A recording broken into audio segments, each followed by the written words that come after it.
Bonsoir à tous, c'est l'heure de votre journal sur Télé+. Voici les titres de ce lundi 31 janvier 2022. Batsirai s'approche de Saint-Brandon et représente une menace pour l'île avec ses 12 résidents sur place. En attendant, Maurice se prépare à ressentir des vents cycloniques. Les rafales jusqu'à 100 km/h attendues avec des houles de l'ordre de 5 mètres. L'année scolaire 2021-2022 étendue à novembre. Tous les examens des grades 1 à 13 repoussés pour octobre-novembre. Retour à la normale pour la rentrée scolaire de janvier 2023. Les étudiants du SI et du HSI qui veulent prendre part aux examens de Cambridge en privé pourront le faire et bénéficieront de la subvention de l'État. Un Français percuté par un speedboat dans le lagon de Pointe-aux-Canonniers. L'homme de 33 ans était grièvement blessé. Le skipper ne se serait pas arrêté après l'accident. Un appel à témoins lancé. Le nombre de cas de Covid-19 continue d'augmenter à Rodrigue. 710 cas recensés selon la santé. La majorité des patients sont asymptomatiques. Et puis tennis, Rafael Nadal remporte un 21e titre en finale des internationaux d'Australie. On ouvre cette édition avec la situation cyclonique à Saint-Brandon. Cette belle petite île sera la cible directe du cyclone tropical Batsirai qui ce soir poursuit sa trajectoire vers l'ouest-nord-ouest et s'approche dangereusement de Saint-Brandon. Selon la météo, il y a des indications que le cyclone va s'incurver vers le sud et commencer à se déplacer sur une trajectoire générale de l'ouest-sud-ouest à partir de demain. Sur cette trajectoire, Batsirai constitue une menace directe pour l'île et justement environ 12 personnes se trouvent sur Saint-Brandon. Des mesures ont déjà été prises afin de sécuriser leurs habitations et des bateaux ont quitté cette région. Mathieu, qui gère les opérations de Raphaël Fishing, nous en dit plus. On sait qu'il va passer à quelques kilomètres de Saint-Brandon. Les équipes sont prêtes, ils ont fait le nécessaire par rapport à tout ce qu'il faut ramasser chez les îles. On a sécurisé tout ce qu'il fallait sécuriser et on attend maintenant. Ils nous donnent des nouvelles 2 fois par jour de la situation, comment cela évolue et on espère qu'ils vont aller bien. Vos dernières informations remontent à ce matin. Est-ce qu'il parlait de vents violents qui déjà traversent l'île? La situation s'est un peu dégradée entière aujourd'hui, effectivement. Mais la situation est encore contrôlable. Le pire, à mon avis, sera demain. Le bateau a été évacué il y a déjà une semaine maintenant. Donc on n'a pas de bateau dans les environs. Et il y a juste les équipes qui sont à terre et qui sont dans les maisons spécialement sécurisées par rapport pour les cyclones. Nos équipes à terre sont en sécurité. Il n'y a pas à craindre normalement, donc on espère que ça va aller bien pour eux. Cela fait un moment que cette région n'a pas eu de cyclone. Vous avez souvenir, vous, de quand la dernière fois que l'île a été touchée par un cyclone? 2 ans, plus ou moins, il y a un cyclone qui est passé, mais assez éloigné de Saint-Brandon, effectivement. Donc ça fait quand même un sacré moment qu'il n'y a pas un cyclone qui a passé sur Saint-Brandon. Ça remonte à 2006, si je me souviens bien, de Gamédé. J'ai eu quelques témoignages des personnes qui étaient sur place et c'était une sacrée expérience, quoi. Les sociétés qui pêchent dans la région ont déjà pris les devants pour faire entrer leurs embarcations. Des bateaux mauriciens sont en opération près du banc Saya de Mala, Féroz-Taher. On parle à Jean-Luc Émile. Comme on dit, il y a un bateau parti par Saint-Brandon. Plutôt le banc Nazareth, avec les autres bateaux, le Saya. Il y a un banc qui appelle Saya. Je descends assez loin en cyclone, non. Mais quand même, je peux monter là-haut, puis dans l'eau, encore. Il y a 3 jours, il y a un bateau d'Arifaen qui est en panne. Et dans ce deuxième d'Arifadé, il y a le récit amené. Et il y a le towing, comment nous dire. Et puis amené, bon, pensez d'ici tout correct. Et d'ici, jusqu'à demain, il va finir en terre, Boris. Et justement, lors d'une conférence de presse du National Crisis Committee cet après-midi, le ministre des collectivités locales, Anouar Osno, a expliqué les dispositions prises pour les résidents de Saint-Brandon. Et d'après météo, il est capable peut-être environ 50 km de Saint-Brandon. Et là, d'une façon, il y a des points directs de Saint-Brandon. Maintenant, nous pensons à Saint-Brandon, la situation comment était là-bas. Là, il y a environ 12 personnes qui à Saint-Brandon. là, il y en a 10, le Roi Saint-Raphaël Island, il y en a 2, l'île du Sud. Et là, on discute avec la National Coast Guard et Saint-Raphaël Company. Tout le précaution prend là-bas, avec National Coast Guard et météo aussi, toute précaution prend pour sécurité sur l'environnement. Parallèlement, la météo prévoit que Maurice pourrait passer en alerte cyclonique 2 à 4 heures demain matin. Déclaration de Prem Golob, directeur par intérim de la station météo, en conférence de presse cet après-midi. Selon lui, le cyclone tropical Batsirai s'est comporté de façon atypique. Il ajoute que tout indique qu'il continuera à s'intensifier. Batsirai devrait passer à 170 km au nord-ouest de Maurice mercredi à la mi-journée. Des rafales de 120 km/h sont attendues. Jusqu'à présent, il comportait une façon assez atypique. Je vous trouvais le lendemain, il finit atteindre un pic intensité, et puis il affaiblit, et puis graduellement il intensifié. C'est que là, il trouve aux environs de 715 km au nord-est de Maurice, et là, il peut continuer justement, déplace. À présent, il finit, change ce trajectoire, il n'est plus peut déplace ouest-nord-ouest, et à présent, il peut déjà entame justement sa virage qui nous peut atteindre là. Alors, ça, il est important. Donc, ça peut confirmer que oui, il peut prendre sa trajectoire ouest-sud-ouest là, et il peut rapproche Maurice, et il peut représente une menace. Donc, déjà, nous en classe 1, et si tout ça persistait, il précisait très probablement, demain matin à 4 heures, il prend une classe 2 à Maurice. Je vous en parlais dans les titres. Des décisions ont été prises concernant le système éducatif. Tous les examens nationaux et internationaux ont été renvoyés à octobre et novembre 2022, annonce la ministre de l'Éducation, Lila Devi-Dukon-Lechemon, face à la presse cet après-midi. Et les examens nationaux du NCI et ceux du PESAC se tiendront en octobre prochain. Ainsi, l'année scolaire 2021-2022 a été étendue jusqu'en novembre et à partir de janvier 2023, le calendrier scolaire retourne à la normale. Le gouvernement décide pour étendre l'année scolaire 2021-2022 jusqu'en novembre.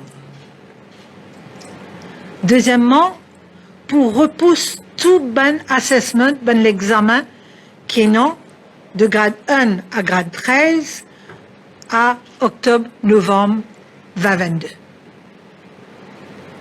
Et la troisième décision, c'est le retour vers le calendrier qui nous tenait avant Covid, c'est-à-dire janvier à novembre, à partir de janvier 2023. Ça, c'est une décision que le gouvernement prend au Conseil des ministres vendredi. Le rapport technique prend en considération certains points, et je vais mettre de l'avant un point qui finit de présenter. Premièrement, le nombre de jours d'école en présentiel, nous trouvons que premièrement, finit seulement une moyenne de 44 jours en présentiel pour les 2 trimestres, le premier et le second trimestre. Et une moyenne de 44 jours qui fait à peu près seulement 39% du nombre de jours qui nous peut atteindre, parce que c'est 44 jours sur 112 jours les 2 premiers trimestres. Aussi, le comité fait un travail sur le curriculum coverage. Avec 44 jours en présentiel, avec la fermeture des écoles pour quelques jours à maintes reprises parce qu'il y a un cas d'élèves positifs ou d'enseignants positifs, avec un professeur qui peut besoin aller en isolation parce qu'il est en contact avec un collègue qui est positif, avec des élèves qui ont besoin d'aller en isolation parce qu'il y a quelqu'un dans la classe qui est positif. Le cours à l'école est extrêmement perturbé malgré le fait qu'il y ait dans une classe au présentiel. Maintenant, avec l'apport du online learning, online teaching, Quand nous guettons le syllabus coverage, il tourne autour de 50%. Autre précision, les candidats qui souhaitent prendre part aux examens du SI et du HSI en juin pourront bénéficier d'un subside de l'État, mais ne seront pas éligibles à cette subvention s'ils veulent reprendre les examens en novembre. Quand nous repoussons les examens en novembre et que tous les élèves récits complets de programme composés en novembre, à ce moment-là, le scholarship listing, le laureate scheme pour appliquer pour les examens qui prennent lieu en novembre. Nous finissons déjà discuter avec Cambridge. Cambridge finit d'accord pour repousser les examens qui nous tiennent pour faire en juin à novembre 2022. Et là, nous sommes conscients que quand nous faisons le survey, nous connaissons que la majorité des élèves pas prêts pour prendre les examens là, mais nous sommes conscients aussi qu'il y a un certain nombre d'élèves qui ne font l'effort, qui ont envie de prendre les examens en avril. Ces élèves-là, tout comme c'était le cas l'année précédente, pour capables de prendre les examens, mais bien sûr, privément. Cela pour la forme 5 comme pour Higher School Certificate. C'est moyen important qui me dit aussi que les cours de l'OSX pour commencer en janvier 2023. Nous peut permettre aux élèves qui ont envie à composent privément, prendre cet examen, et cette année-ci, exceptionnellement, le gouvernement pour offrir le subside pour les élèves, pour les candidats qui voulaient gagner ce subside chez les filles d'examen en juin. Mais seulement, on a besoin de souligner que le programme de subside pour les filles d'examen est applicable à un élève qu'une fois. Alors, si l'élève ne prend rien en juin, il n'est pas capable de rebénéficier de sa subside-là en novembre.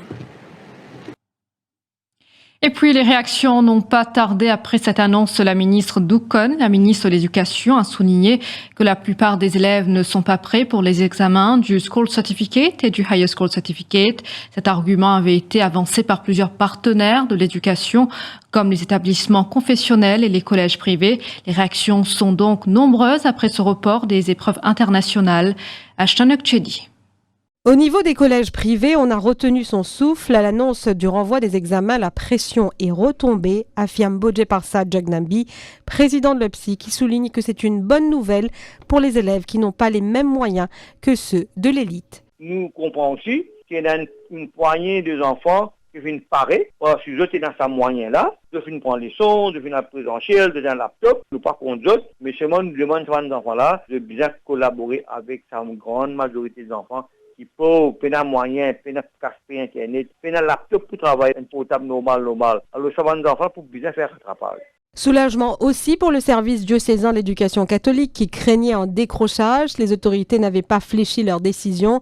C'est un soulagement, réagit le porte-parole Clive Anceline. Le service diocésain de l'éducation catholique a pris note de tout ce qui a été annoncé lors de cette conférence de presse. Donc, je pense que les parents sont soulagés par rapport à cette annonce qui me semble très appropriée, surtout pour les élèves qui n'ont malheureusement pas pu suivre les cours en ligne. Donc, maintenant, nous allons étudier tous les points avec nos stakeholders en interne et bien sûr donner des clarifications au cours de la semaine. Si l'United Deputy Rectors and Rectors Union avait milité pour la tenue de ces examens en avril, car les élèves des collèges d'État étaient prêts à 100%, le choix reviendra surtout aux parents et candidats aux épreuves du HSI, explique Harish Ridoy, son président. C'est tous les enfants qui finissent par l'université, c'est maintenant qu'ils doivent prendre les choix pour prendre l'examen, mais les enfants qui peuvent repeat, ils ne sont pas concernés parce qu'ils ont pas besoin de payer même. Alors, les dépendent. Alors, à cause de ça, on dit, choix c'est les parents et les élèves bien faire. Dépendant, est-ce qu'ils sont prêts ou bien est-ce qu'ils ont une intake, ils ont fini faire application,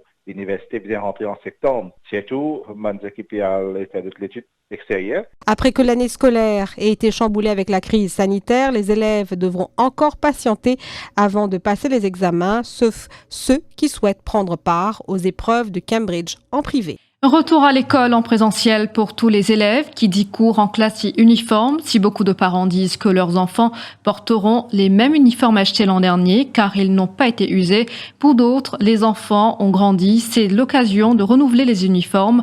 Les magasins spécialisés sont donc pris d'assaut à pratiquement la veille de la rentrée. C'était le cas chez Petronic à Port-Louis. Au moins, du moins d'acheter un petit peu parce que, on va dire, 1 an et demi, partir à l'école même, quand dire non. C'était là, la plupart des enfants ont grandi. Bien, c'était pas dire plus, mais pas tout. Ça veut dire ce qui est serré, les enfants qui grandissent, sinon, parce que là, 3e terme, là, il y en a rapproche là. Nous, on a pas de tout, de maternelle jusqu'à grande ou taille, tout taille, nous, là.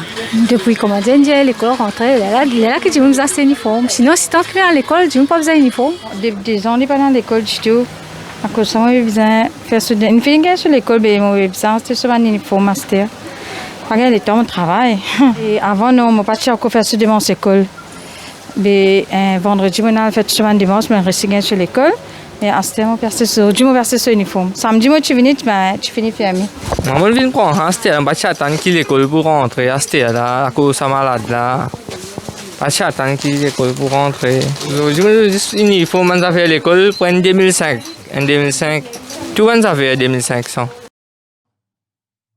On se retrouve après cette pause.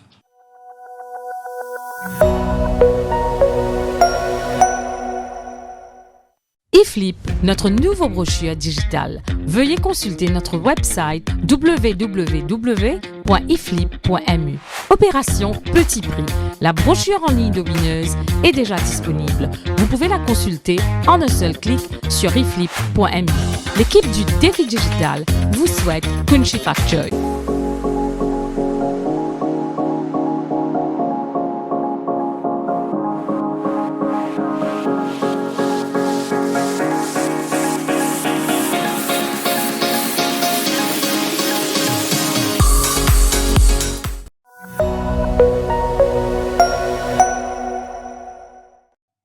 On passe à présent avec cet incident en mer à Pointe-aux-Canonniers. Un Français de 33 ans admis à l'unité des soins intensifs de l'hôpital du Nord après qu'il a été percuté de plein fouet par un speedboat dans le lagon de Pointe-aux-Canonniers samedi dernier. La victime a subi une intervention chirurgicale et a été testée positive à la Covid-19 lors de son admission à l'hôpital. Pour sa part, le skipper ne s'est pas arrêté après l'accident.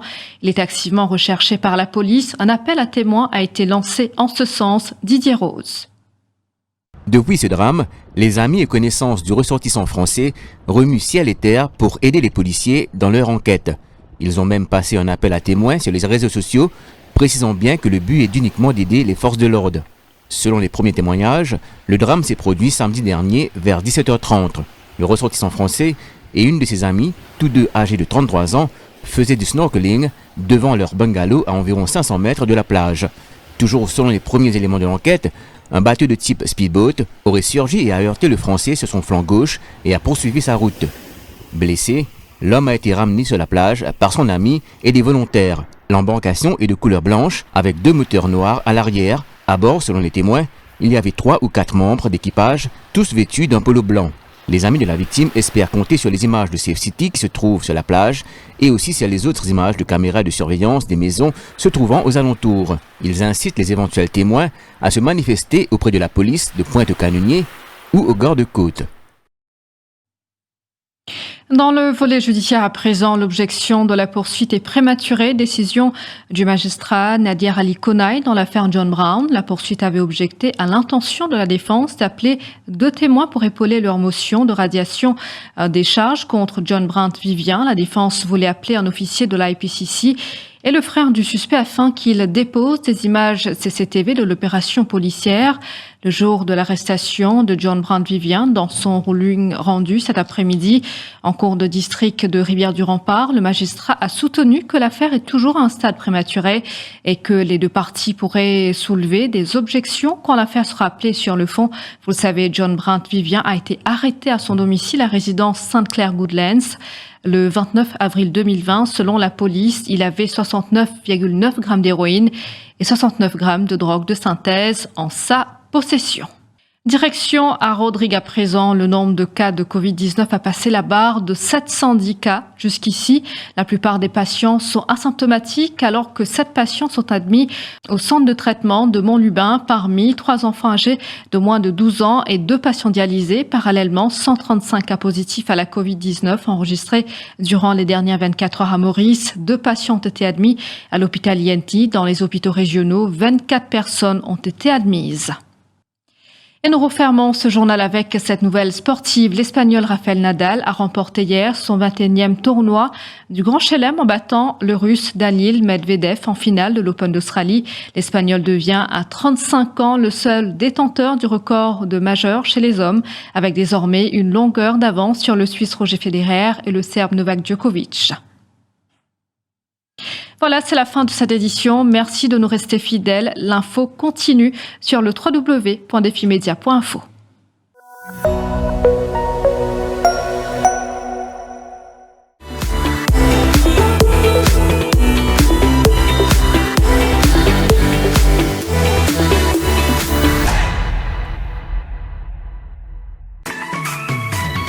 IFI Plus ou nouveau brossier digital. Top promo, belle seule, exoli cadeau, 6 pour. Depuis ou portable, ou tablette, ou soit ou ordinateur, nectap www.iflip.mu. Et c'est l'adresse www.iflip.mu. IFI Plus, lien service, le Défi Media Group. IFI Plus, where tradition meets technology. Where tradition meets technology.